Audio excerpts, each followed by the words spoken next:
நெல் சாகுபடிக்கு பிந்தைய காய்கறிகள் சாகுபடி. மாங்குளம் கே. பகவதி பெருமாள் பிள்ளை அவர்களுடன் நேர்முகம். வணக்கம். வணக்கம். உங்களுடைய வேளாண்மை அனுபவம் என்னென்ன மையான பயிர்களில் ஈடுபாடு? என்னுடைய வேளாண்மை அனுபவம் குலத்தொழிலே விவசாயம் தான். அதனால 63 வயசு பிறப்புலேருந்தே தாத்தா அப்பா நான் விவசாயம் தான். விவசாய அனுபவம்னாலும் நிறைய பயிர்கள் இருக்க, உங்கள் ஈடுபாடு கூடுதலாக எந்த பயிரில்? வாழ்க்கையில் பெரும்பகுதி எல்லாருமே நெல் பயிராக தான் இருந்துச்சு. எல்லாரையும் மாதிரி தான் நாங்களும். இப்போ சமீபமாக ஒரு 15-20 வருடமாக எல்லாருமே மாற்று விவசாயத்துக்கு மாறிட்டாங்க. மாறக்கூடிய நில கண்டிஷனும் இருந்து எல்லாருமே ஒரு லாபத்தை நோக்கி அப்படி போயிட்டாங்க. எல்லா விவசாயம் பண்ணிகிட்டு இருக்காங்க. வாழை, காய்கறிகள், பூ விவசாயம் அப்படின்னு எல்லா விவசாயம் பண்ணிட்டு இருக்காங்க. இருந்தாலும் இன்னைக்கு நெல் விவசாயம் அப்படிங்கிறத நான் ஒரு பிடிப்போடி செய்கிறேன் அப்படின்னு தக்க வச்சிருக்கா அப்படி? ஆமாம், நெல் விவசாயம் தான் மெயின். மற்றபடி நெல் விவசாயத்தில் எதிர்பார்க்கக்கூடிய அளவுக்கு அதில் வருமானம் வராதனால எல்லாருமே சிறிய அளவில் காய்கறிகள், அவங்க இருக்கக்கூடிய நிலங்களுடைய அளவை பொறுத்து சிறிய அளவில் காய்கறிகள், பணப்பயிர்கள் எல்லாம் செய்கிறாங்க. இப்போ நெல் விவசாயத்தை பொறுத்த அளவில் என்ன ஒரு நிலையில் இருக்குது? வயல்லாம் அறுவடை ஆகிடுச்சா? இந்த தடவை இயற்கை சேதங்கள் எதுவுமே இல்லை. எல்லா விவசாயிகளுக்குமே விளைச்சல் கொஞ்சம் கம்மி தான். கும்பப்பூ விவசாயத்தில் வந்து டிபிஎஸ் போட்டிருந்தோம். எல்லாருக்கும் விவசாயம் மேனி கொஞ்சம் கம்மியாக தான் இருந்துச்சு. எல்லாருக்கும் மேனி இல்லைன்னா 1.25 மேனி தான் இருந்துச்சு. இல்லைன்னா 1.5 மேனி அறுப்பாங்க. மற்றபடி மழை சேதம் மற்ற இந்த மாதிரி நோய் அதெல்லாம் எதுவுமே இல்லை. மழையும் இல்லாதனால எல்லாருமே நல்லபடியாக விவசாயம் அறுவடை முடிஞ்சுது. உங்களுக்கு சொந்த நிலமா அல்லது பாட்டம் அப்படிங்கிற ரீதியிலேயா அல்லது பலருக்கும் நான் பார்வை பார்க்கக்கூடிய தன்மையில் கூட இருக்கிறேன், அந்த அளவுக்கு நான் வேளாண் சார்ந்த கூலி தொழிலை நம்பி தான் என்னுடைய வாழ்க்கை அப்படிங்கிறீங்களா? சொந்த நிலம் வந்து சிறிய அளவில் தான் இருக்குது. அப்புறம் குத்தகை பாட்டம் எடுத்துருக்கிறேன். அப்புறம் மேனேஜ்மெண்ட் பெரிய விவசாயிகளுடைய நிலங்களில் விவசாயத்தை மேனேஜ்மெண்ட் பார்த்துட்டு இருக்கேன். அன்றைய நாளில் கால்வாய்கள் சுத்தம் அப்படிங்கிறது அப்படி இருக்கும். வேலை செய்யிட்டு அலுப்பு வரும்போது தண்ணீருக்காக வீட்டுக்கு போக வேண்டிய அவசியம் இல்லை. அந்த மாதிரி ஒரு அனுபவம் கூட எனக்கு உண்டு. இப்போ நிலவரம் என்ன, அதையும் இதையும் ஒப்பிட்டு சொல்லுங்க. இப்போ அதை சொன்னால் சிறிய பிள்ளைகள்லாம் ஒரு 20 வயசு 25 வயசு பிள்ளைகள்லாம் அதை நம்பவே செய்யாது. நாங்கள் வயல்லே தண்ணி குடிச்சிக்குவோம், வயல்லே சாப்பிட்டுக்கிடுவோம். ஒரு பசி எடுத்தால் கூட ஏதாவது சாப்பிட்றலாம். பக்கத்தில் 4 வெண்டைக்காய் பறிச்சு சாப்பிட்ருவோம். இல்லை ஒரு மாங்காய் கிடந்தா ஒரு தேங்காய் கிடந்தா எது வேணாலும் பிடிச்சி சாப்பிட்டுட்டு கொஞ்சம் பச்சை தண்ணி ஒரு 2 மடங்கு ஒரு 1/2 லிட்டர் தண்ணியை குடிச்சிட்டா அடுத்த வீட்டிலேருந்து சாப்பாடு வரைக்கும் தாக்க முடியும். இப்போ அதுக்கு வாய்ப்பே இல்லை. எவ்வளோ தண்ணி தான் எடுத்தாலும் குடிக்க முடியாது. மற்றபடி ஒரு சுத்தம் கிடையாது, தண்ணி சுத்தம் கிடையாது. ரசாயன உரங்கள் நம்மளே பண்ணுவோம். அப்புறம் எப்படி குடிக்கும்? பூச்சி மருந்துகள், அசிங்கம் எல்லாம் இருக்கிறதுனால ஒரு அதை யூஸ் பண்ண முடியாது. பேசிட்டு இருக்கும்போதே நம்மளே பண்ணுவோங்கிறீங்களா? அப்போ அந்த பொறுப்பு எங்கே போச்சு? முன்னால் உள்ள பொறுப்பு அந்த நிலைமைக்கு நம்ம தள்ள போட்டுட்டோம். கூட்டு பண்ண மாதிரி பண்ணினா அது நீங்கள் எதிர்பார்க்க மாதிரி நம்ம பண்ணலாம். ஒரு 50 ஏக்கர் 100 ஏக்கர் இருக்கிற ஒரு விவசாய பகுதியில் நான் மட்டும் இயற்கை வேளாண்மை பண்ணுவோம்னு சொன்னால் 100% தப்பி வர முடியாது. நான் மட்டும் பூச்சி மருந்து அடிக்காமல் காய்கறியை விளைவிச்சிருக்கணும், நான் மட்டும் நெல் விவசாயத்தை பண்ணிடுவேன் அப்படின்னு சொன்னால் அவன் ஒரு 6 மாதம் ஒரு விவசாய பருவத்தில் அவங்க அடிபட்டு போயிடும். ஒரு பகுதியில் எல்லா விவசாயிகளும் சேர்ந்து செய்தால் கண்டிப்பாக அது நல்லபடியாக இருக்கும், விவசாய லாபமாகவும் இருக்கும். நான் கூட என்னுடைய அறிவுக்கு எட்டிய வகையில் கூட பார்த்துருக்கிறேன்னு, விவசாயிகள்லாம் ஒருங்கிணைந்து எந்தவித சம்பளமும் எதிர்பார்க்காம குளம் இருக்குது அப்படின்னு சொன்னால் குளத்திலிருந்து கடமிடை பகுதி வர கால்வாய்களை மனமும் வந்து மண்வெட்டி எடுத்துகிட்டு போய் எல்லா விவசாயிகளும் அந்த முள்ளெல்லாம் அகற்றுறது, கால்வாயை சீர்படுத்துறது, அந்த மாதிரி நடைமுறைகள்லாம் ஒரு காலத்தில் அற்புதமாக நடந்தது. அதெல்லாம் மறுவிடுச்சு. அதுக்கெல்லாம் என்ன காரணம்? உங்கள் பகுதியில் இப்பவும் தொடருதா எப்படி? எங்கள் பகுதியிலையும் இப்போ அது குறைஞ்சிட்டு தான் வருது. எல்லா விவசாயம் சேர்ந்து ஒரு தன்னலமற்ற ஒரு சேவை மனப்பான்மையோடு செய்வாங்க. ஆற்று நீர்வழி பாதைகளை, பாசன வழி பாதைகளை, இதையெல்லாம் வந்து விவசாய சொந்த நிலம் இல்லாத விவசாய கூலிகள் எல்லாருமே ஒரு ஆத்மார்த்தமாக வந்து செய்வாங்க. இது ஒரு பொது சேவை மாதிரி நம்ம வாழ்க்கைக்கு ரொம்ப முக்கியம் கூட, ஒரு உள்ளார்ந்த ஒரு சேவை மனப்பான்மையோடு செய்வாங்க. இப்போ அது கொஞ்சம் கொஞ்சமாக நின்று எதுக்கு செய்யணும் அப்படிங்கிற நிலைமை ஆகிப்போச்சு. அதனால கால்வாய் இல்லை, ஆக்கிரமிப்பு, யார் செய்தாலும் யாரும் கேட்க மாட்டாங்க. அதனால அது அந்த நிலைமை இப்போ மாறி போச்சு. சரி, இப்போ உங்களை பொறுத்த அளவில் நெல் விவசாயத்தில் என்னென்ன வேலைகள் அன்னைக்கு எப்படி செய்தாங்களோ அதை நான் அன்னைக்கு செய்து வரேன். வரப்பு பிராவுதல், சீவுதல், வரப்பில் தொழிவாரி பூசுதல், அப்புறம் உத்தாங்கால் பிடித்தல், கோரி போடுதல், அந்த மாதிரி நுட்பங்கள் இன்னைக்கு நாங்கள் சரிவர கையாளுறதுனால தான் ஓரளவு நோய் தாக்குதல், பூச்சி தாக்குதல் இல்லைங்கிறீங்களா? அல்ல அந்த வேலைகள் இன்னைக்கு உள்ள சந்தையினருக்கு தெரியவே செய்யாது, எங்களோட அது நின்று போமோன்னு பயமாக இருக்குது அப்படிங்கிறீங்களா? ரொம்ப கரெக்டாக சொன்னீங்க. எங்களுக்கு சொந்த நிலம் வந்து ரொம்ப கம்மியாக இருக்கனால நீங்கள் சொன்ன எல்லா வேலையும் நான் பண்ணிடுவேன். அது எந்த தயக்கமே விட வரப்பு ஒரு பருவத்தில் குறைந்தபட்சம் ஒரு 3 மட்டும் வர போட்டிடுவேன். 3 மட்டும் என்னென்ன மாதிரி நிலையில்? முதல்ல உழதுக்கு முன்னாடி 4 வரப்பையும் வெட்டி வயலுக்குள்ளே வீசுவோம். அப்போ அப்படி வெட்டி வீசும்போது என்ன ஆகும்னு சொன்னால் அதில் புல், தேவையற்ற நெல், இப்போ ஊரன்னு சொல்லக்கூடிய நெல் எல்லாமே அதில் வந்து விழுந்துடும். அப்படி விழும்போது அது எப்படியும் 10-15 நாள் இந்த கோடை வெயிலில் காஞ்சி அது செத்து போயிடும். அது உழவோடு மக்கி உரமாயிரும். இப்போ அடிக்கக்கூடிய வெயிலை பார்க்கும்போது நீங்கள் சொல்கிறது நடைமுறையில் சாத்தியம்தான் இல்லையா? சாத்தியம்தான். அது எப்படி வெயில் இருக்கும், வயல் அறுவடைக்கு எல்லாருமே மழை சீசனாக இருந்தால் கூட 4 நாள் வெயில் அடித்தா அப்படி வெட்டி வாங்கி போடலாம். அப்போ அந்த முள்ளு செடிகள், மற்றபடி இந்த தேவையற்ற களைகள் இதெல்லாம் வந்து அற்று போயிடும். அப்புறம் வயலை சுற்றி பார்க்கும்போது தேவையற்ற புதர் அடையாது. எலிப்பந்து, பாம்பு, அது இதுன்னுட்டு நிறைய புதர்கள் வந்து அடையும். அது சுத்தமாயிரும். அப்புறம் ரெண்டாவது விதைப்போ நடவோ ஏதோ ஒன்று அப்போ வந்து அதை பில்லுகளை வரப்பில் இருக்கிற பில்லுகளை எல்லாம் மம்முட்டி வச்சு தட்டி அதை தொழிலை வச்சு பிராவுறது. அப்படி பிராவும் போதோ தொழில பிராவுது, பொடியில் மண் அணைக்கிறதுன்னு சொல்லுவாங்க. தொழில பிராவுறது அப்படின்னு சொல்றீங்க இல்லையா, அது என்ன காரணத்துக்காக பண்றாங்க? அதற்கு முன்னான உள்ள பூ வந்து கோடைக்கால பயிராக இருக்கும். அப்போ அந்த கோடைக்கால பயிரில் வந்து வரப்பு வந்து அதிகமாக தேய்மானம் இருக்காது. தொழிற்பூவில் வந்து நண்டு அது இந்த மாதிரிலாம் பொந்தெல்லாம் எடுக்கும். வெள்ளம் நிறைய தேவைப்படும். உழவுலேயே வெள்ளம் தேவைப்படும். அப்படி வெள்ளம் எடுக்கும்போது வரப்புகள்லாம் கொஞ்சம் கொஞ்சம் பல இடங்களில் சேதமாகி பள்ளமாக இருக்கும். அப்போ இதெல்லாம் சரி பண்ண ஒரே வருஷத்தில் சரி பண்ணால் ரொம்ப கஷ்டமாயிடும். அப்போ தொழிற்கலைக்கு நடக்கூடிய சமயத்தில் அந்த வயல் உள்பகுதியில் கொஞ்சம் கணிசமான அளவு தொழிலையும் வச்சு சகதியும் வச்சு மேலே ஒரு நிரப்பா வச்சுட்டு அந்த வரப்பு வந்து ஒரு மட்டம் கட்டுறது போது நல்லா இருக்கும். தண்ணீர் விரயத்தை தவிர்க்கலாம். வரப்பை பராமரிச்சுட்டு வரலாம். அது வரப்பு உயரம் நெல் உயரம் சொன்ன மாதிரி நீர் உயரம் சொன்ன அந்த இதுக்கு இது வரப்பையும் பராமரிக்கணும். இந்த மாதிரியான ஒரு நடைமுறை நீங்க மட்டும் செய்தா சாத்தியப்படாத. உங்க பகுதியை பொறுத்தளவில் எல்லா விவசாயிகளும் இதே நடைமுறையை பின்பற்றுறாங்களா, அல்லது பொருளாதார இழப்பு இந்த வருஷம் செய்யலைன்னா என்ன அப்படிங்கிற மாதிரி இருக்கிறாங்களா? அப்படி இருந்தால் அவங்களுக்கு பாதிப்பு என்ன? இல்லை, அது தேவையற்ற செலவு. தேவையில்லாமல் 600 1000 2000 கொடுக்கணும், அதனால வேண்டாம், லேசாக அதை தற்சமயம் அதை சமாளிக்கணும் அப்படிங்கிற எண்ணத்துக்கு நிறைய பேர் வந்துட்டாங்க. பின்ன என்னை போல உள்ள சிறிய விவசாயிகள் வந்து கண்டிப்பாக செய்வாங்க. அனுபவம் மட்டும் இல்லை, கொஞ்சம் சோம்பேறி பண்ணாக்கா அந்த பருவம் ஃபுல்லாமே நமக்கு அது இடைஞ்சலாக இருக்கும். உரம் போட முடியாது, அந்த நீர் வெளியில் போய்கிட்டு இருக்கும். நைட்டு வெள்ளம் அடைச்சிட்டு வந்தோம்னா காலையில் வயலில் வெள்ளம் நிற்காது. இப்படி பல பிரச்சனைகள்லாம் இருக்குது. அதனால அந்த சிரமத்தை பார்க்காம நாங்களே செஞ்சுக்கிடுவோம். பெரிய விவசாயிகள் 5 ஏக்கர் 10 வச்சிருக்கீங்கன்னா இவ்வளோ ஏக்கர்னாக்கா ஒரு 3000 4000 ரூபா ஆகும். வேண்டாம், லேசாக அடைச்சி விடு அப்படின்னு சொல்லி அதை பண்ணிடுவாங்க. அதனால் வரப்பு வேலை செய்கிறது இப்போ நேர் பாதி குறைஞ்சிட்டு சிறிய விவசாயிகள் பண்ணிட்டு தான் இருக்காங்க. இயந்திரம் வந்ததுக்கு பிறகு அந்த ஊற்றாங்கால் பிடித்தல் அப்படிங்கிறதுல ஒரு தொய்வு காணப்படுது அப்படிங்கிறாங்களா நெல் விவசாயத்தை பொறுத்த அளவில்? நீங்கள் கூட அதே தொய்வில் தான் இருக்கீங்களா, அல்லது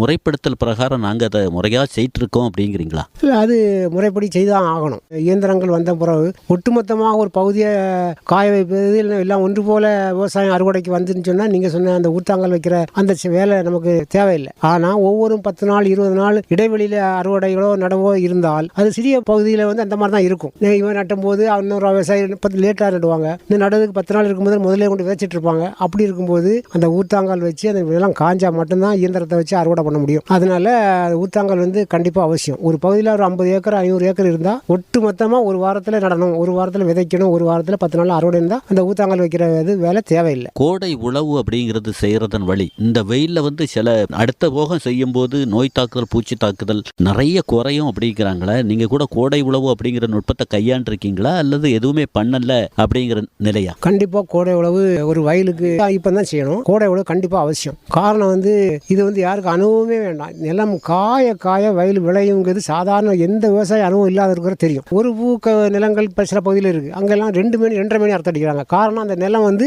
ஓய்வு கொடுத்தல் மட்டும் இல்லை, அந்த நிலம் காயும் போது தேவையற்ற பூச்சிகள் இறந்துடும். நிலத்துக்கு காய்வு தான் நல்லது தான். அதனால அறுவடை ஆன உடனே ஒரு 2 உழவு உழுது போட்டுட்டா ஒரு மாதம் பங்குனி சித்திரை ஒரு 15ஆம் தேதி வரைக்கும் காஞ்சிட்டு இருக்கும். அதன் பிறகு முச்சால் வச்சு அப்புறம் மழையை பார்த்து கோடை மழையை பார்த்து விதைப்பு பண்ணலாம். சித்திரை 10 எங்கள் முத்து அப்படின்னு விவசாயிகள் ஒரு காலத்தில் மார்த்தட்டின நாட்கள் உண்டுமா? இன்னைக்கு அதெல்லாம் மறுவிடுச்ச. இப்போ சித்திரை 10 கூட வரப்போகுது. உங்களுடைய பகுதியில் அந்த நாளை எதிர்பார்த்து காத்திருக்கீங்களா, எல்லாம் அந்த காலங்கிறீங்களா? இல்லை, அது அப்படிலாம் யாருமே எதிர்பார்க்கறது இல்லை. அது காரணம் வந்து அன்னைக்கு சித்திரை 10 வித்து போடணும் அப்படின்லாம் ஒன்று இருந்து அது கரெக்ட் இருந்து அந்த பருவ மழைகள் வந்து கரெக்டான நேரத்தில் ஒரு சில நாட்கள் முன்ன பின்ன இருந்தால் கூட கரெக்டாக பெய்திடும். மாதத்துக்கு இத்தனை மழை, ஆணி ஆடி சாரல், சித்திரை மாதம் வைகாசி கடைசியில் சாரல் வரும். இப்படியெல்லாம் கரெக்டாக இருக்கும்போது சித்திரை 10 விதைச்சிருவாங்க. இப்போ அப்படி பருவமழையும் பிஞ்சிட்டு அணையிலையும் வெள்ளம் இருக்கா என்னன்னு தெரியாது. அவங்க அப்படி இருந்தாலும் அவங்க திறப்பாங்களா திறக்க மாட்டாங்களா? அதிகாரிகள் நாங்கள் இத்தனாம் தேதி தான் திறப்போம் கலாய்வு அப்படிங்கிறத மறந்துட்டாங்கிறீங்க. வந்து பார்த்து எந்த பகுதியில்? ஆமாம், ஒரு இடத்துல இருந்துக்கிட்டு விவசாயம் பண்ண முடியாது எந்த அதிகாரியும். ஒவ்வொரு பகுதியிலையும் ஒவ்வொரு விதமாக இருக்கும். சென்னையில் ஒரு பக்கம் இருக்கும், காவல் கிணறு பக்கத்தில் இருக்கும், தேரூர் பஞ்சாயத்தில் ஒரு மாதிரியாக இருக்கும். குமரி மாவட்டத்திலேயே ஒவ்வொரு பகுதியும் ஒவ்வொரு விதமாக இருக்கும். எல்லாரும் ஒன்று போல விவசாயம் பண்ணணும், ஒன்று போல அணை திறக்கணும்னு சொன்னால் அது நடைமுறைக்கு சாத்தியப்படாது நம்ம பகுதியில். நெல் விவசாயத்துக்கு பின்றைய காய்கறி சாகுபடி அடுத்தால பயிர் செய்யக்கூடிய பயிருக்கு ஒரு ஊட்டம் சத்து அப்படின்னு கருத்துக்கள் பேசப்படுத. உங்க அனுபவத்திலையும் கூட அந்த மாதிரி செய்து பார்த்து அடுத்த போகத்தில் நிறைய மகசூல் நெல்லில் எடுத்திருக்கிறேன் அப்படின்னு ஏதாவது? ஆமாம், அது என்னால் வந்து இதில் யாரும் இன்ட்ரெஸ்ட் ஒரு உற்சாகத்தை காட்டினது இல்லை. ஆனால் இப்போ நிறைய பேருக்கு இந்த ஒரு விவரம் அதிகமான ஒரு ஈடுபாடு வந்துட்டு. காரணம் என்னன்னா 2-3 மாதம் நிலம் சும்மா இருக்கு. அந்த 2-3 மாசத்துல நம்ம அந்த ஊடு பயிர் மாதிரி சொல்லுங்களா, கோடைகால பயிர்களை போட்டால் நமக்கு பலன் கிடைத்தது லாபம். முன்னாடி வந்து வேற பயிர்கள் கிடையாது. அதனால எல்லாருமே உளுந்து உளுந்து விதைச்சிருவாங்க. அந்த காலத்தில் அந்த அந்த அபிப்பிராயமே இல்லாத கூட பக்கத்தில் உளுந்து விதைச்ச உடனே அவங்களும் விதைப்பாங்க. இப்படி ஒரு 50 ஏக்கர் 100 ஏக்கர் ஒரு பகுதியில் ஒட்டுமொத்தமாக விதைச்சிருவாங்க. பாதுகாப்பு, ஆடு மாடு மேயாது, ஒருத்தருக்கு வயலில் ஒரு ஆள் பார்த்துக்கணும். அப்புறம் உளுந்து எடுக்கும் போதும் கூட ஒரு 4 பேர் சேர்ந்து ஒவ்வொரு ஆளுக்காக எடுக்கலாம். இப்படி அது நல்ல வருமானமும் வயலுக்கு நல்ல ஒரு உரச்சத்துமா இருந்துச்சு. ஏதோ நல்லது, அவ்வளோதான். இன்னைக்கு விஞ்ஞானம் வளர வளர இந்த வேர் முடிச்சு நைட்ரஜன் அது இதுன்னு சொல்லி ஆமாம் உண்மைதானே உங்களை அனுபவம் தெரிஞ்ச பிறகு உளுந்து ஒன்றுமே பயிரிக்கிறதுக்கு உள்ள உடல் உழைப்பு இல்லாதவங்க கூட வேறு ஏதாவது ஒரு பயிர் போடணும், அது லாபம் இல்லாட்டாலும் பரவாயில்ல, நம்ம அடுத்த பயிர் வைக்கும்போது அந்த பயிர் மண் வளம் பெறும் அப்படிங்கிற அபிப்பிராயத்துக்காண்டி இப்போ எல்லாரும் பெரும்பாலும் போட ஆரம்பிக்கிறாங்க. உங்கள் அனுபவத்தில் நான் நெல் வயலில் கூட நெல் பயிரை விட்டுட்டு கூட சில வேளைகளில் முழுமையாட்டே காய்கறி பண்ணியிருக்கிறேன், அது எனக்கு காசு அள்ளி தந்திருக்கு. லாபகரமான காய்கறி அப்படின்னா இந்த காய்கறியை சொல்லலாம். ரொம்ப ஈஸியான ஒரு காய்கறினா வெண்டைக்காய், பச்சை வெண்டைக்காய். அது வந்து என்னன்னாக்கா இப்போ பல நோய்கள் இருக்குது, பல ரகங்கள் இருக்குது. நான்லாம் அதில் போட்டிருக்கும்போது அது வந்து விலை கம்மியாக இருந்தாலும் ரொம்ப சிரமம் கிடையாது. எவ்வளோ நாட்களுக்குள்ளாக அதில் வந்து அறுவடை எடுத்து முடிச்சுட்டு அடுத்த பயிருக்கு தயாராகிடலாங்கிறீங்க? 35 நாள்லேயே காய்க்க ஆரம்பிச்சிடும். 35 நாள், அதுக்கப்புறம் ஒரு 2 மாதம் உங்களுக்கு ஒரு 10-20 பறி நல்ல பறி வரைக்கும். அதற்கு பிறகு இது அதை அழிச்சிக்கிட்டு நடலாம். வயல்லாம் மற்றவங்கெல்லாம் பண்ணிட்டாங்கன்னா நம்ம அதுக்கான நெல் ரகத்தை போட்டு ஒரு 15 நாள் 20 நாள் பிந்தின பயிர் போட்டு நட்டு எடுத்து வரலாம். இல்லை அதையே ஒரு மெயின்டைன் பண்ணி நம்ம கொண்டு வரலாம். அடுத்த பயிர் வைக்கும்போது இதை இந்த கழிஞ்சு போன வெண்டையெல்லாம் மடக்கி விடுதா வயலுக்கு நல்ல உரம். வெள்ளரி, தடியன், பூசணி இந்த மாதிரியான கொடி வகைகள் போட்டு கூட நான் காசை பார்த்துருக்கிறேன் அதே நெல் வயலில். அல்ல அதுக்குன்னு மேல்மண் அடித்தல் அப்படிங்கிறது அன்னைக்கு குளத்துல இருந்து அந்த பாசி கருமண் அதெல்லாம் கொண்டு வந்து வயலில் போட்டு அப்படி செழிப்பான நாட்களும் உண்டு. அதில் கூட என்னென்ன காய்கறிகளை போட்டிருக்கேன், அந்த அனுபவத்தை ஒன்று சொல்லாமா? நான் இங்கே சொன்ன போது வெள்ளரி போட்டிருக்கேன், தடியன் போட்டிருக்கேன். அதுக்கு வந்து இந்த மாதிரி அந்த சமயத்தில் நான் போடும்போதெல்லாம் அதிக மருந்தடிப்பெல்லாம் கிடையாது. நீங்கள் கோடை காலத்தில் இயற்கையாக கிடைச்சது லாபம். இந்த பாசி, இந்த அழுக்கு மண்ணுகள் எல்லாம் ஒரு 1/2 அடி 1 அடி அது கூட எடுக்க மாட்டோம். குளத்தில் மேலாப்பில் நம்ம மும்பட்டியை வச்சு அரிச்சு எடுத்தோம்னா அது வெயிட் இருக்காது. சாக்கில் அடைச்சி நிறைய கொண்டு வரலாம். ஒவ்வொரு குழியிலையும் ஒரு கையில 1/2 கிலோ 1 கிலோ போட்டு அப்புறம் அதை வெள்ளரி போட்டாலும் சரி, தடியன் போட்டாலும் சரி, அதனுடைய மகசூல் அந்த செடியினுடைய வளர்ச்சி தன்மையை பார்க்க நல்லா இருக்கும். என்ன டிஏபி அது இதுன்னு மருந்து அடித்தாலும் இந்த வளர்ச்சி வராது. இலையும் அந்த செடிகளையும் பார்க்கணும் போல இருக்கும். வயலேருந்து வருவோம், 2வது வயலுக்கு போக சொல்லுவோம். அந்த அளவுக்கு அது நல்லா இருக்கும். அந்த கருமண் போட்டு ஒரு தடியனோ பூசணியோ வெள்ளரியை போட்டால் ஒரு 15 நாளிலேயே வயல் அவ்வளவு கண்கொள்ளா காட்சியா இருக்கும். இன்னைக்கு டிஏபிங்கிறான், விதைக்கு முன்னால ஒரு மருந்து, விதை முளைச்ச உடனே ஒரு மருந்து, என்னெல்லாமோ இருக்கு. நான் இன்னைக்கும் திடகாத்திரமா இயற்கை ரீதியாக தான் சில காய்கறிகளை போட்டு எடுத்துட்டு வரேன் அப்படின்னு சொல்ல முடியுமா? கண்டிப்பா சொல்லலாம். நான் சவால் விட்டு சொல்லுவேன். நான் ஒரு வயலுக்கு ஒரு விவசாயிட வயலில் மேனேஜ்மெண்ட் பார்க்குறேன். அவன் மண்புழு உரம், அந்த உரம், இந்த உரம், இயற்கை எப்படி யார் எப்படியும் போட்டு நம்ம இயற்கையில் பண்ணணும்னு சொல்லி ஒரு 1.25 ஏக்கரில் வாழை போட்டு அதில் விதவிதமான மிளகாய் செடி, விதவிதமான காய்கறி செடி, மருந்து செடி, அது இதுன்னு என்னெல்லாமோ வச்சிருக்கான். பார்க்க ரொம்ப மகிழ்ச்சியா இருக்கு. இந்த இவ்வளவு இயற்கை வேளாண்மையில வச்ச காய்னு சொல்லி தனி வேலை ஒன்றும் கிடையாது. இயற்கை வேளாண்மையில அதுக்கு தான் இப்போ அங்கக சான்று அப்படின்னு 3 வருஷமா தோட்டக்கலை துறையோடு அல்லது வேளாண் துறையோடு ஒரு தொடர்பு வச்சுட்டீங்க அப்படின்னா அங்கக சான்றுன்னு சொல்லி உங்களுக்கு அந்த விதை வாங்கையிலிருந்து கன்று வாங்கையிலிருந்து அதை பராமரிக்க செலவு கூட ஆண்டாண்டு காலம் நாங்கள் இவ்வளோ மானியம் கொடுக்குறோம் அப்படின்னு வேளாண் அதிகாரிகள் வந்து அழுத்தமா சொல்றாங்க. நாங்களும் ஒரு சில மானியங்களை வாங்கியிருக்கோம். வாங்கிக்கிட்டு நான் இல்லைன்னு சொல்லவில்லை. ஆனா இதோட பலன் வந்து இவங்களுக்கு இந்த மாதிரி ஒரு ஈடுபடக்கூடியவங்க இயற்கை ரீதியாக செய்யும் போது கொஞ்சம் சின்ன அளவில் தான் இருக்குமா? அப்படிலாம் இல்லை. நானும் அந்த மாதிரி தான் நினைச்சேன். இயற்கை வேளாண்மை பண்ணால் பெரிய வாழைக்கொலை போடாது, வெண்டைக்காயெல்லாம் சின்ன சிறுத்துட்டு இருக்கும் அப்படிலாம் இல்லை. நான் அனுபவத்தில் சொல்லி இப்பவும் நான் வாங்கிட்டு தான் இருக்கேன். எனக்கு தோட்டத்தில் இருக்குது. இயற்கை வேளாண்மை செய்யற மாதிரி செஞ்சா அது அருமையாக பெரிய அளவில் பெருசாக இருக்கு, மக்கள் பார்க்கறதுக்கு இருக்கு. ஆனால் இது இயற்கை வேளாண்மைன்னு சொன்னால் மக்கள் யாரும் ஒத்துக்க மாட்டாங்க. நான் இது இயற்கைன்னு எப்படி எனக்கு தெரியும்? ஒவ்வொரு ஆளுக்கிட்டையும் இன்னும் சோதனை பண்ணி கொடுத்துருக்கேன். அதுக்கு தான் அங்கக சான்று அப்படிங்கிறத வாங்கி அந்த சான்றை மேசையில் வச்சுட்டீங்க அப்படின்னு சொன்னால் கண்ணை ஒத்தி வாங்கிட்டு போயிடுவாங்க. இன்னைக்கு இயற்கை பொருள் கிடைக்காதான்னு அலையக்கூடிய மக்கள் இருக்காங்களா சார்? இயற்கை காய்கறிகள் கிடைக்காதான்னு ஏங்கிட்டு இருக்காங்க, 100% உண்மை. இயற்கையில் நாட்டுப்பால் கிடைக்காதான்னு ஏங்கிட்டு இருக்கிறது பல பேர். 1 லிட்டர் தண்ணி என்ன விலை, பால் என்ன விலை, இதெல்லாம் பேச ஆரம்பிச்சோம்னா யாருக்கும் பதில் சொல்ல முடியாது. எந்த அதிகாரிக்கும் பதில் அவரு நம்ம கூட சேர்ந்துக்கிறார்.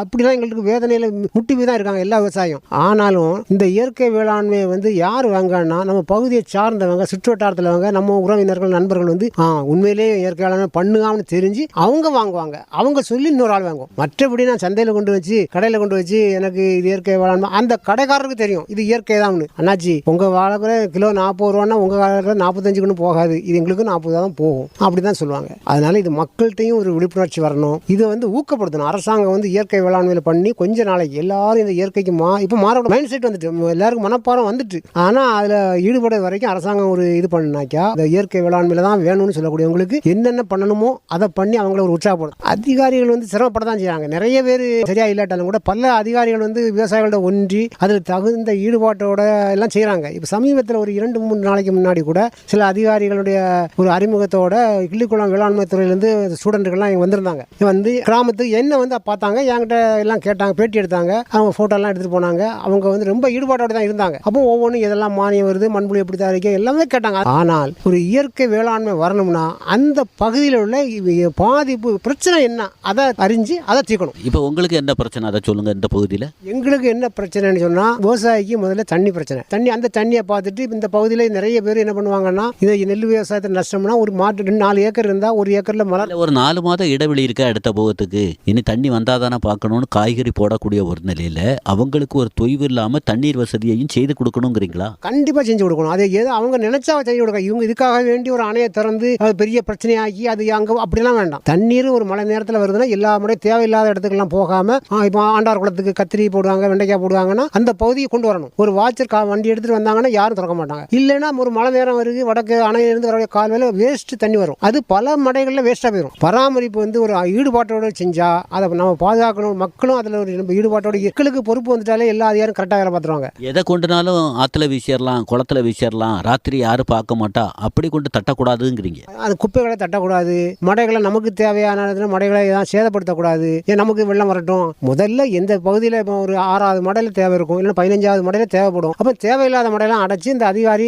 அவங்களுக்கு தெரியும், இருக்கிற இடத்துல இருந்தே தெரிஞ்சுப்போம். எல்லா இடத்துக்கும் தேவையில்லை, விவசாயம் பண்ணலை, ஆண்டார் குளத்தில் தேவைப்படுது. தெரியாத வந்தாலும் கூட ஒரு 6 மாதம் தெரிஞ்சிடும். இந்த பகுதிகளில் இந்த புறவில் வந்து வெள்ளம் 365 நாள் தேவைன்னா இதை ஒரு கடமை அந்த குளத்தை நிறச்சி கொடுக்கணும். இப்போ கோடை காலத்தில் எனக்கு யாரும் அடிப்படதில்லை. இது ஒரு மழை பெய்யுதுன்னா 2 நாளாக மழைக்கு நேரம் இருக்குது. ஆற்றுல ஒரு அரை அடி வெள்ளம் கூட வரும். அது வரக்கூடிய வேளையில் அங்கேருந்தே ஒவ்வொரு குளத்துக்கும் தேவையில்லாத குளத்துக்கெல்லாம் போகும். அதை அடைச்சி எங்கே தேவையோ கொண்டு போனால் இவங்களுக்கு ஒரு 1/2 குளம் பெருகிடும். அந்த மாதிரியான ஒரு நிலையை நீங்கள் எதிர்பார்க்குறீங்க. உங்கள் பகுதி அப்போ ஆண்டார் குளம் பக்கத்தில் தான் இருக்குங்கிறீங்களா? ஆண்டார் குளம் எங்கள் ஊர்லேருந்து ஒரு 2-3 கிலோமீட்டரில் தான் இருக்குது. எல்லாம் ஒரு ஊர் மாதிரி தான். ஆண்டார் குளம் பகுதியினுடைய ஒரு தாக்கம் உங்கள் பகுதியிலையும் கூட காய்கறியில் ஒரு ஊக்கத்தை ஏற்படுத்திச்சு அப்படின்னு சொல்லலாமா? கண்டிப்பாக சொல்லலாம். அவங்க வந்து உழைப்பில் சிறந்த மக்கள், அதனால நம்ம அதை பாராட்டணும். இப்போ உங்கள் பகுதி அறுவடை முடிஞ்சு நிலத்தில் யாராவது உளுந்து போட்டிருக்காங்களா, அல்லது நிலவரம் என்ன, அல்லது அடுத்த நெல் போகத்துக்கு தயாராகிறாங்களா, அல்லது ஒரு சிலர் கூட காய்கறி போட்டிருக்கிறாங்க அப்படிங்கிறீங்களா? நிறைய பேர் போட்டிருக்காங்க. 1-2 பேர் உளுந்து போட்டிருக்காங்க. வேலையெல்லாம் வைக்க மாட்டாங்க. இதுக்கெல்லாம் வந்து 2 மாதம் தான், 2 மாதத்தை பயிரிடுது. மாடு வராது அங்கே. இப்போ மாடு யார் இப்போ ஒரு சில பேர் மாடு இப்போ வளர்க்குறாங்க. இருந்தாலும் உளுந்து போட்டு அதில் ஒரு அடையாளத்துக்கு ஏதாவது ஒன்று வச்சுட்டாலே பெரும்பாலும் வராது. இருந்தாலும் பார்த்துக்கலாம். வேலையெல்லாம் அடைச்சி அதுக்கு ஒரு பெரிய பொருளாதார செலவெல்லாம் பண்ண முடியாது. ஏன்னா 2 மாதம் கழிச்சு அவ்வளோ வேலையும் பிரிக்கிறோம் நெல் பயிர் வைக்கும்போது. அதனால யாரும் வேலை வைக்கிறது கிடையாது. உளுந்து சொற்ப பேர் போட்டிருக்காங்க. அப்புறம் சின்ன சின்ன பயிர், வெண்டை, கத்திரி எல்லாம் போட்டிருக்காங்க. சில பேர் என்ன இப்போ புதுசாட்டு நான் கூட அப்படி நினைச்சேன் போடலாமான்னு. வயல் அறுத்த உடனே இந்த சனப்பு பயிர்னு இந்த குளிஞ்சி சனப்பு அதில் வருமானம் வராது. ஆனால் இந்த வயலுக்கு இப்போ சாணி உரம்லாம் இயற்கை உரங்கள் போடுறது ரொம்ப கஷ்டமாக இருக்குது. பணம் நிறைய ரூபா. ஒரு லோடு 2500 ரூபாய்க்கு மேல் ஆகுது. 5000 ரூபா வந்துடும். ஒரு டிம்ப உரம் வந்தாலும் 3500-4000 ரூபாய்க்கு மேல் வந்துடுது. விதைச்சி விட்டு கொஞ்சம் கூடுதலாக விதைச்சி விட்டுட்டு ஒரு மழையோ இல்லை வெள்ளத்தையோ மறைச்சி விட்டுட்டா நமக்கு ஒரு 2 மாதம் 2.5 மாதம் பேசாமல் இருந்துடணும். பூ வருது வர சனப்பு கொழிஞ்சில ஒரு பூ வருது வர தான் இருக்கணும்னு சொல்கிறாங்க. இருந்தாலும் நம்மளும் மற்ற விவசாயங்களோட அனுசரித்து நம்மளும் வயல் அறுவடை பண்ணணும்ல. அதனால எவ்வளோ தூரத்துக்கு லேட் ஆக முடியுமோ அந்த அளவுக்கு வளைஞ்சா குறைந்தபட்சம் 2 அடிக்கு மேல் வளரும். அதிவேகமாக வளரும். பொடியில் விதைக்கிறாங்க. நாற்று பாயை உழுவதுக்கு மடக்கி உழுவதற்கு வாய்ப்பு இருந்த ஆள்கள்லாம் இப்படி இதை பண்ணலாம். அப்புறம் உழுது பண்ணலாம் அப்படின்னு சொல்கிறத பார்த்தா உங்களுக்கு பண்ணணுங்கிற எண்ணம் வரலையா? நான் அப்படி அதுக்கப்புறம் இருந்தனால தான் இந்த ஐடியாவை சொன்னேன். இது சில ஆளுகளுக்கு அப்படி ஐடியா இருக்கும், ரொம்ப ஆர்வம் இருக்கும். ஆனால் என் பக்கத்தில் எல்லாரும் விதைச்சி தண்ணி விட்டுட்டாங்க, அங்கே வண்டி போகும். காய்கறி சாகுபடி செய்து லாபம் அப்படிங்கிற தன்மைக்கு வருகிறதுக்கு முன்ன நம்ம அடுத்த போகத்தில் 2 மடங்கு லாபம் எடுக்கலாம். அதுக்கு இது ஒரு அற்புதமான வழிங்கிறீங்களா? கண்டிப்பாக அது ஒரு நல்ல வழி. உரச்செலவை குறைக்கலாம். உரச்செலவை குறைக்கலாம் இல்லை, எந்த உரத்துலையும் செயற்கை உரத்தில் இல்லாத ஒரு நிலத்துக்கு தேவையான சத்து இந்த செடியில் இருக்குது. அந்த நாள் கணக்கு தான் இருக்கணும்னு அவசியம் கிடையாது. அதில் வந்து இத்தனை ஒரு செடிக்கு 100 கிராம் சத்து வருதுன்னா நமக்கு 50 கிராம் வந்தால் போதும். மண் வளப்பட்டுரும், மண்ணில் நுண்ணுயிர்கள் பெருக்கம் அதிகரிச்சிரும், மண்புழுக்கள் ஆதிக்கம் கூடும். நீங்கள் சொல்ல மாதிரி நமக்கு உயிர் உரங்கள்னு சொல்கிறாங்கல்ல, அந்த மாதிரிப்பட்ட நுண்ணூட்டங்கள் வளரும், மண் வளம் பெறும், மண்புழு வரும். 4 நாளையில் உழுது எடுத்து சரி பண்ணி நட்டலாம். அதனால அது வந்து நமக்கு நல்லது. ஆனால் இது வந்து ஒரு ஒட்டுமொத்தமாக அந்த புறவு முழுமையும் ஈடுபாட்டோடு செய்தால் நல்லா இருக்கும்னு விரும்புறீங்க. இப்படி செஞ்சால் முறைப்படி செய்யலாம். இது ஒரு ஆள் 2 ஆள் செய்தாக்கா அந்த நாள் பல வரைக்கும் அந்த செடியை விட முடியாது. உங்களை மாதிரி ஓரளவு வயோதிக விவசாயிகள் சொன்னால் இளம் சந்தையினர் ஏற்றுக்கிடுவாங்களா? அல்லது அவங்களுடைய கருத்துக்கள் உங்க பகுதியிலையும் ஏட்டிக்கு போட்டியா தான் இருக்கா? எல்லாம் ஏட்டிக்கு போட்டியாக தான் இருக்கும். காரணம் என்னன்னா இன்னைக்கு என்னன்னாக்கா அது நெல் விளைச்சல் இல்லாதனாலையும் ஒரு ஆளுக்கு வயல் அறக்கணும். ஒரு 600 ஏக்கர் இருக்கு, 400 ஏக்கர் விளைஞ்சு அறக்கணும். ஒரு 50 ஏக்கர் இன்னொரு 4 வெள்ளம் தேவைப்படும். அப்போ அங்கே பிரச்சனை வரும். ஒருங்கிணைந்த முறையில் ஒரே மாதிரி பயிரெத்தாததனுடைய விளைவு ஒரு பொறுப்பு விவசாயிகளுக்கும் கிடையாது. காரணம் அதான் இவங்க சித்திரை மாதம் 10ஆம் தேதி நடணும்னு சொன்னா ஒரு 10 நாள் முன்ன பின்ன யார் வேணா நடலாம். இவங்க அவரு சொல்லி நம்ம என்ன கேட்குதுன்னு சொல்லிட்டு வயல போடுது. அப்புறம் இல்லை 10 நாளைக்கு முன்னாலேயே விதைக்குது நடுப்பத்தில். அவன் அறுவடை பண்ண முடியாது. அவன் என் குளம் உங்களுக்கு மட்டும் தானா, எங்களுக்கு தனி தர மாட்டேன்னு கேட்பான். அன்னைக்கு அந்த பொறுப்பில் இருக்கக்கூடியவன் படிச்சவனோ படிக்கலையோ அவன் சொன்னது அனுபவம் மட்டும் இல்லை, அவர் சொல்லிட்டாரு நம்ம என்னத்துக்கு அப்படின்னு இருந்தாங்க. அந்த பயங்கரம் தான் மரியாதை. அது ஒரு நிர்வாகத்தை நடத்திட்டு போறதுக்கு வசதியா இருந்து. இப்போ அதெல்லாம் கிடையாதுல்ல. இப்போ நாங்களும் 2 ஏக்கர் பயிர் வச்சிருக்கோம்ல, எங்களுக்கு எவ்வளவு செலவு, எங்களுக்கு தண்ணி தரணும்ல. அப்படி ஒரு கேள்வி வரும்போது அங்க நியாயம் சொல்றதுக்கு யாரும் வரமாட்டாங்க. அப்புறம் நிலை மாறணுங்கிறீங்க. கண்டிப்பா மாறினா எல்லாருக்கும் நல்லது. இதுவரை நெல் சாகுபடிக்கு பின்றைய காய்கறிகள் சாகுபடி நேர்முகம் கேட்டீர்கள். நேர்முகத்தில் பங்கேற்றவர் மாங்குளம் கே. பகவதி பெருமாள் பிள்ளை அவர்கள். உடன் உரையாடியவர் தேரூர் எஸ். சிவசுப்பிரமணிய பிள்ளை.